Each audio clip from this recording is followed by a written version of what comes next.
Ya, kembali lagi di channel YouTube saya, Roni Mandariski. Buat teman-teman yang belum subscribe, boleh subscribe, tombol merah di tengah ini teman-teman ya. Jadi subscribe terus dan kita sharing-sharing bersama di channel saya. Dan di video kali ini saya akan menjelaskan bagaimana cara mengolah kecubung dan apakah kecubung bisa membuat obat konslet ataupun tidak. Jadi di video kali ini saya akan membahas soal kecubung teman-teman ya. Jadi apakah dia bisa diolah dan dijadikan vitamin ataupun doping supaya bisa menjadikan obat bisa konslet. Ya, jadi tonton videonya berikut ini, saya akan pelan-pelan menjelaskan buat teman-teman semua. Dan pastinya saya udah mencoba kecubung apakah bisa membuat obat konslet atau tidak. Jadi di video kali ini saya akan kasih jawaban teman-teman. Bisakah buah kecubung membuat obat kita menjadi konslet? Ya, tonton video berikut ini.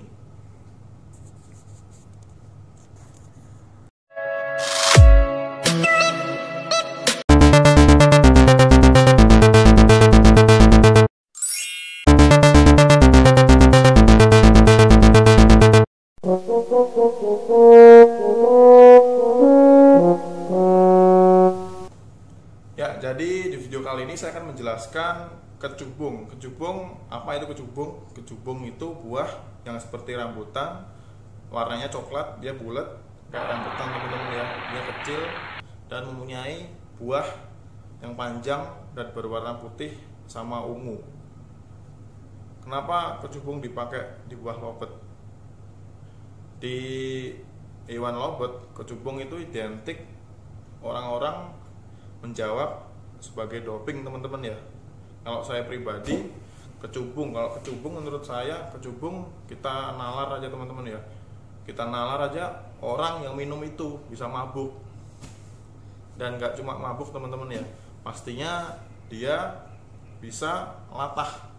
Jadi kebiasaan jelek dia, biasanya dia minum, terus setelah minum itu dia ngeflare, terus dia bisa muter-muter lah, bisa aneh-aneh lah, pesannya latah pada intinya. Jadi buah kecubung, buahnya seperti ini teman-teman ya. Ya, jadi buah tersebut bisa diolah. Buah kecubung apakah bisa membuat lobet menjadi konslet? Jadi di video kali ini saya menjawab teman-teman ya. Buah kecubung pada intinya buah tersebut bukan doping teman-teman ya, bukan merusak burung dan bukan seketika membuat lobet bisa mati. Dan menurut saya pribadi, saya sudah mencoba beberapa kali di burung vector pada intinya teman-teman ya. Burung vector kita olah dari kecil, dari PAUD, kita mastering, kita rawat beneran, kita jadiin burung buat lomba. Jadi kita setting sesudah hariannya bagus, dia stabil birahinya, kemudian kita ajarin tempat lomba. Dia mulai jalan 1-2 kali lomba sudah mulai jalan. Kemudian belum rampet teman-teman ya, poin berapa tarikan, 5 tarikan, 10 tarikan, kita progres teman-teman ya, sampai dia kira-kira mulai mapan di gantangan. Apa yang dibilang mapan?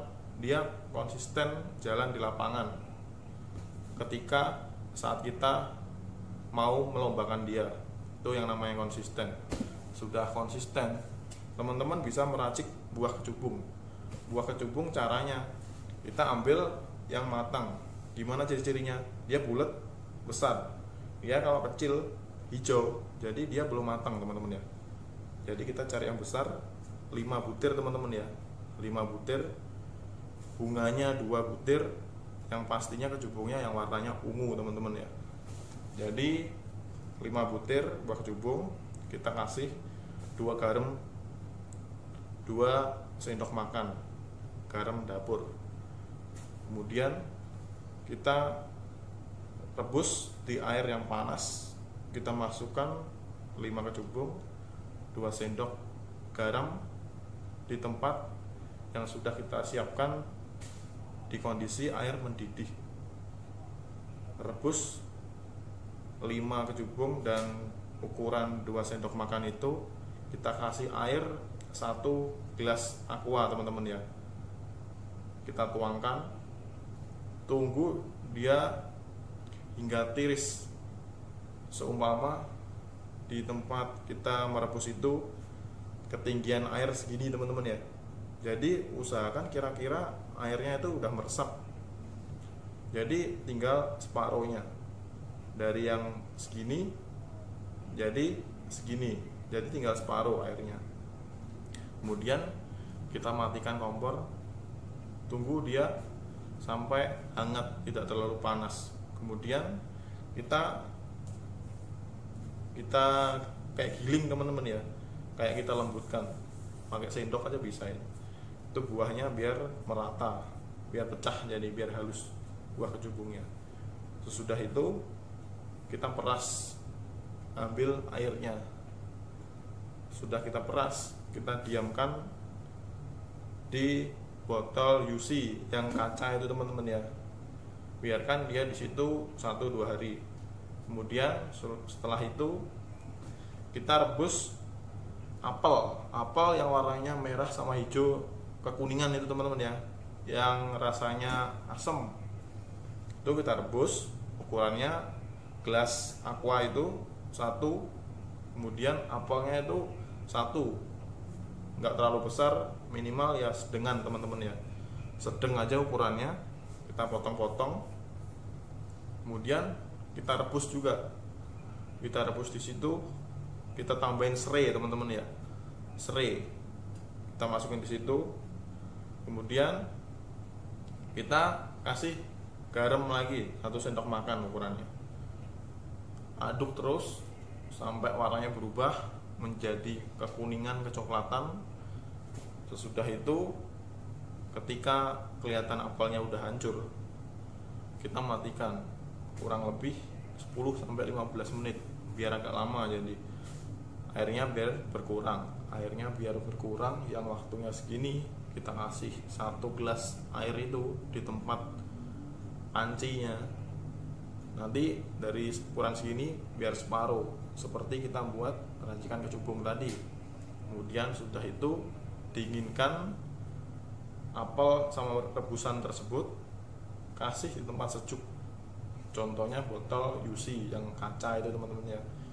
Jadi peras semuanya dan haluskan apel-apelnya tadi seperti kita meracik racikan kecubung yang awal tadi. Kemudian saring, ambil airnya yang bening. Sudah jadi dua-duanya, kecubung sama apelnya.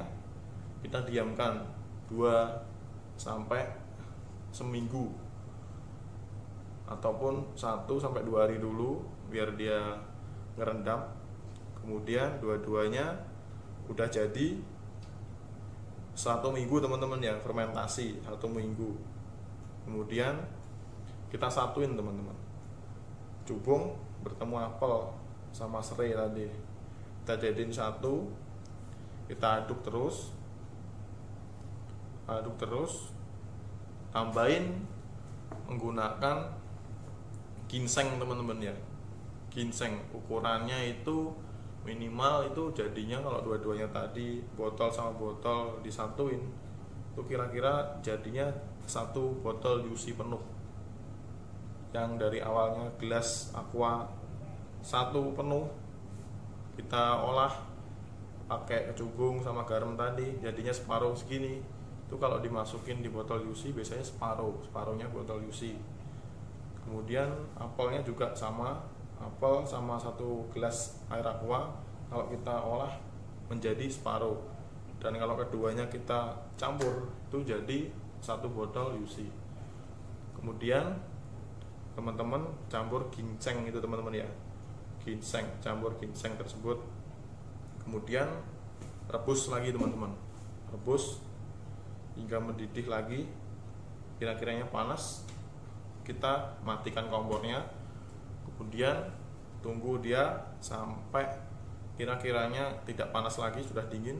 Kita masukin ke botol lagi teman-teman, kita kasih ke botol lagi, tunggu 1-2 hari. Itu nanti dia ngendap di botol tersebut dia ngendap di atas bening, yang di bawah ini kotor. Ambil pelan-pelan dan tuangkan di botol yang baru lagi, yang air bening ini teman-teman ya. Kita masukkan di botol yang baru itu. Kemudian ini cairan ini bisa dipakai buat tetes lobet. Ini khusus dibuat lobet yang sudah jalan lapangan, dan dianjurkan bukan bahan. Soalnya ini menurut saya bukan doping teman-teman ya, tapi tujuannya buat merangsang latahnya lobet. Ketika burung vector sudah jalan lapangan, sudah mapan di kantangan, tetapi jedanya kurang rapat maupun jedanya lama, dikasih tetesan tersebut ketika dia sudah jalan lapangan, kondisi settingannya seperti settingan kalian semua yang praktekkan sesuai lobet tersebut sudah jalan lapangan, tetapi kurang 2 sesi tersebut, teman-teman tetes air tersebut, air kecubungnya, kita tetes, kita suapin di lobetnya 2 tetes saja teman-teman. Tidak dianjurkan buat berterus-terusan dikasih teman-teman ya. Jadi kira-kiranya lobet tersebut dikasih hari Senin, ini lomba sore hari tersebut baru dikasih 2 tetes sebelum naik lomba, 1 sesi atau 2 sesi. Itu nanti biasanya kalau pertama sekian sesi, 2 sesi, 3 sesi dikasih reaksi, tapi nanti lama-lama dadakan teman-teman. 1 sesi kurang main, kita tetes naik, dia langsung jalan. Efeknya dia jedanya makin rapat, kalau dia cocok durasinya makin panjang, dan dia naik di lapangan, nggak naik turun, nggak muter-muter. Contohnya seperti itu teman-teman ya. Jadi menurut saya buah kecubung itu tidak merusak burung, tapi membuat baik burung. Ini real, sudah saya praktekkan di burung-burung vector saya teman-teman ya. Jadi dia kerjanya itu nggak ada efek sampingnya, cuma kita ngelihatnya bisanya dadakan ketika dia mapan di lapangan.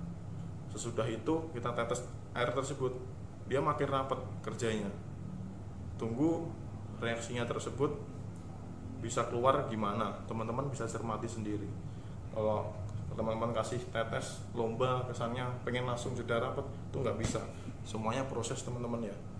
Yang penting teman-teman jangan pakai air tersebut dengan dipakai secara harian, tetapi pakai air tersebut ketika mau lomba aja teman-teman ya. Dan dianjurkan jangan sering-sering, harus di kondisi lobet sudah jalan lapangan mulai rapat, tetapi dikasih itu lagi. Itu kebanyakan kuncinya kalau sudah ngunci beberapa bulan udah mulai rapat itu di stop teman-teman, jangan dikasih lagi. Kecuali dia kalau belum mapan. Burung kalau belum mapan dikasih air tersebut, ataupun burung bahan, efeknya dia bakal macet. Itu pasti macet kebanyakan. Burung ya udah enak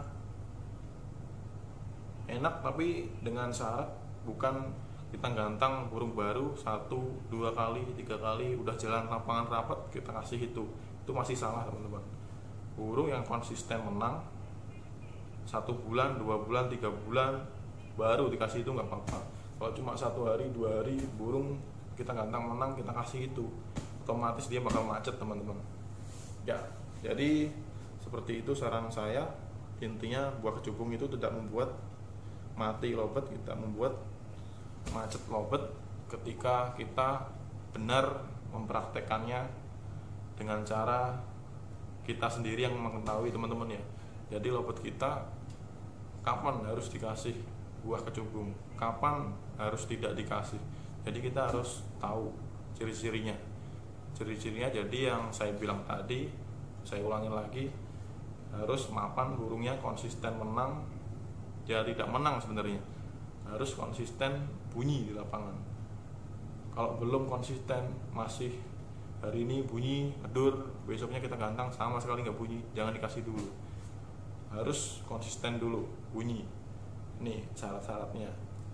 Kalau teman-teman paksa burung belum bunyi, kasih kecubung, ataupun burung masih jalan, masih PHP, plan nggak pasti bunyi, teman-teman kasih kecubung teman-teman ya, pasti burungnya macet. Kebanyakan orang-orang bilangnya di situnya teman-teman ya. Jadi jangan dikasih kecubung, nanti burungnya macet rusak. Soalnya teman-teman kasihnya tetesan tersebut ketika burung belum terlalu mapan teman-teman. Jadi burung pasti macet. Kalau udah macet itu kebanyakan susah di setting ulang, karena efeknya memang seperti itu. Kecuali kalau burung teman-teman sudah mapan, kita kasih itu makin enak pasti. Kalau sudah enak, stop, jangan dipakai lagi, karena itu cuma buat mendongkrak supaya dia lebih sempurna lagi kegacorannya ya. Jadi seperti itu. Dan saran saya, ketika burung tersebut kelihatan sudah mulai bosan ataupun naik birainya, teman-teman imbangin dengan air kelapa, tetes di paruhnya. Air kelapa bisa hidrokoko teman-teman ya, yang beli di Indomaret itu bisa tetes 2 tetes atau dikasih cepuk airnya biar dia minum di situ. Itu cepet mulihin kondisinya dia ya. Jadi sampai sini sharing-sharing kali ini mengenai kecubung teman-teman ya. Jadi menurut saya seperti itu tadi, menurut saya. Kurang lebihnya saya mohon maaf, dan bukan berarti saya menggurui teman-teman ya. Jadi ini di channel saya cuma sharing-sharing pendapat yang real sudah saya praktekkan. Jadi intinya bukan teori ataupun cara ataupun kata orang lain. Jadi ini real sudah saya praktekkan ya. Jadi sekian dari saya, terima kasih. Dan buat teman-teman yang belum subscribe, boleh subscribe channel ini, dan kita sharing-sharing bersama di channel ini teman-teman ya. Ya, terima kasih.